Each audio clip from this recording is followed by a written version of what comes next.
HSC education में एक बार फिर आपका स्वागत है। Today I will discuss the most important topic that is the crane operation. देखिए ये वीडियो मैं पहले भी बना चुका हूँ। That time I only explain about the crane, what is the different types of crane and what safety precaution you are using during the safety crane operations. So crane is a tall machine which shifting material from one place to other with the help of boom. Boom की सहायता से एक स्थान पर दूसरे स्थान पर material को शिफ्ट करने का काम करती है। डिफरेंट टाइप्स की क्रेन है, वो मैंने ऑलरेडी एक्सप्लेन कर दिया। Now the problem is that general the safe practices given here related to cranes and use for door lifting and handling heavy equipments and tubular goods on land. ये simple से कह रहा है कि क्या safe practice आप सुरक्षा के अभ्यास आप क्या करते हैं क्रेन से रिलेटेड, जब आप डोर लिफ्टिंग करते हैं, हैवी इक्विपमेंट्स की लिफ्टिंग करते हैं, या tubular goods on land, tubular tube के समान जो गुड्स होता है, सामान होता है लैंड पर, उसकी लिफ्टिंग करते हैं। तो क्रेन ऑपरेटर के बारे में देखिए, ये मैंने नहीं बताया था आपको, क्रेन सिर्फ क्रेन के बारे में बताया था।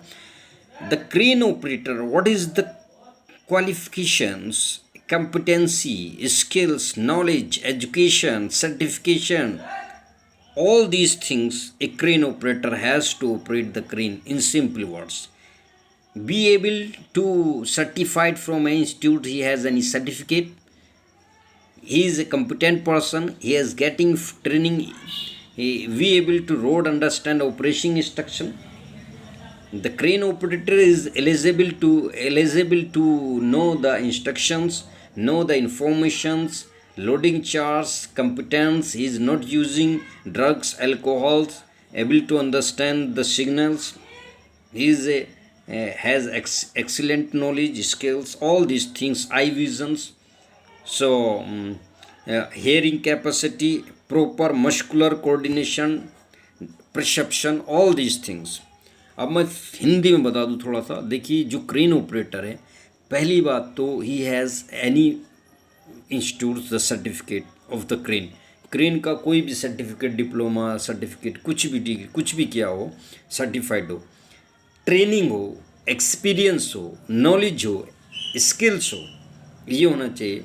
B able to understand the instructions, chart हैं और signals code, and he has the hearing capacity, उसका कान सही हो, आँख सही हो उसकी, और प्रॉपर मस्कुलर कोऑर्डिनेशन हो। ये सारी चीज़ें एक कॉम्पिटेंट ऑपरेटर में, क्रेन ऑपरेटर में होती हैं, और ये तभी होती है जब ही has get any from where the institute और सर्टिफिकेट एंड प्लस ट्रेनिंग। उसने कहीं से कोई सर्टिफिकेट लिया होगा तभी तो उसको पता होगा कि क्या सिग्नल्स है, कैसे ऑपरेट करना है, क्या इसके साइंस हैं, ये सारी चीज़ें, लोड चार्ट क्या है, सेफ लोड इंडिकेटर, ये सारी चीज़ें तभी आती जब वो कहीं से approve any certified institute he has the certificate या अप्रूव्ड से सर्टिफिकेट ले। नाउ द सेकंड थिंग कि इनिशियल इंस्पेक्शन टेस्टिंग, आपने इनिशियल इंस्पेक्शन करना है। तो इनिशियल इंस्पेक्शन में आप यही करेंगे कि क्या करेंगे, the crane should B inspected bye A competent person. अगर आप कम्पिटेंट हैं, अगर आपको नॉलेज है, स्किल्स है, ट्रेनिंग है, एक्सपीरियंस है, क्वालिफिकेशन है, तभी तो आप उसको टेस्ट करेंगे। Tested to ensure that they comply with manufacturer load rating and are operationally satisfy. The crane should be put to use only when the test result are satisfactory. The result of every such inspection test should be recorded in register by the person making the test. आपने inspection करना और उसका test का record भी एक register में maintain करना है। आप इंस्पेक्शन में क्या क्या करते हैं, इंस्पेक्शन में बहुत सारी चीज़ें मैं आपको खोल दूं। आप इंस्पेक्शन करेंगे क्रेन का, उसका बूम देखेंगे, रोप देखेंगे, सीलिंग देखेंगे, लोड चार्ट देखेंगे, सेफ लोड इंडिकेटर देखेंगे। इसने नहीं लिखा है, मैं बता रहा हूँ, सेफ लोड इंडिकेटर देखेंगे, हॉर्न देखेंगे, बैक हॉर्न देखेंगे, उसका ट्रिगर जो होता है उसका जो वो देखेंगे कि वो ही कंप्लीट स्टेब्लिश ऑन ग्राउंड और नॉट।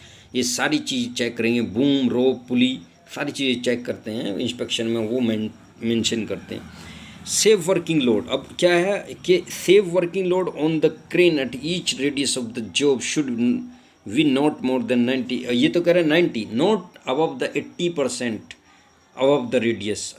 जो लोड चार्ट है उसका 80% से ज़्यादा आप नहीं उठाएंगे तो क्या होगा, बूम क्लैप्स हो सकता है, ट्रेन स्लिप हो सकती है, डिसबैलेंस हो सकती है, कुछ भी हो सकता है। मैक्सिमम ये 90 बता रहा, मैं 80 बता रहा हूँ सिर्फ, क्योंकि ये प्रैक्टिकली नहीं किया हुआ है, ये प्रैक्टिकल नहीं किया हुआ है इसलिए इनको कम नॉलेज है। जो मैं ये कह रहा हूँ प्रैक्टिकली का मतलब ये है कि ये दे ऑल और sit the ONGC maximum person, they are all only sit on the cabins, on the rooms. ये सब जो ओनजीसी के बड़े ऑफिसर रैंक के हैं, जो ये जिन्होंने ये बुक बनाई है, ये सब मैक्सिमम टाइम जो है रिग पे नहीं रहते, ये ऑफिस में रहते हैं, ऑफिशियली वर्क करते हैं, विजिट के लिए आते हैं, विजिट के लिए आते हैं। कॉन्ट्रैक्ट किसी को दे दिया तो जाहिर सी बात है जो कॉन्ट्रैक्ट पे 24 घंटे रह रहा है रिग पे, उसे ज़्यादा नॉलेज होगी प्रैक्टिकली इनसे। ये थ्योरेटिकली बता सकते हैं बुक से, प्रैक्टिकली नहीं, प्रैक्टिकली वही बताएगा जो वहाँ रिग पे रहा है। The safe working load of the crane should be legibly marked on it. A scale or weight indicator should be available which can be used to determine weight on or unknown load to be lifted. Safety features में क्या आएगा, every crane should be provided with a radius means of escape from operating के। आप इसमें safety feature में क्या crane की check करना, आपने सेफ लोड इंडिकेटर चेक करना, आपने सेफ लोड चार्ट चेक करना। You should check the fire extinguisher portable है कि नहीं है, फर्स्ट एड बॉक्स है नहीं, सेफ्टी लिमिट स्विचेज है कि नहीं है, कपलर्स गियर को चेक करना, स्पार्क अरेस्टर को चेक करना, sealing you should need to check the sealings, wooden locks planks use for jacking up should be pre selected to withstand load. ये सारी चीज़ें you should need to check. Daily inspections में आपका यही है, oil, grease level, hydraulic, horn, back horn, ये सारी चीज़ें चेक करनी। इन्होंने बहुत सारी चीज़ें लिखी, wire rope ceiling, crane booms, running rope, electrical apparatus, crane का hook, rope, wire, ceiling, all safety device inspected. ये सारी इंस्पेक्शन करनी है और इंस्पेक्शन करके आपको ये देना है। तो आई थिंक आपको ये वीडियो पसंद आया होगा, तो thank you so much to like, share and subscribe this video please. Thank you so much. Okay.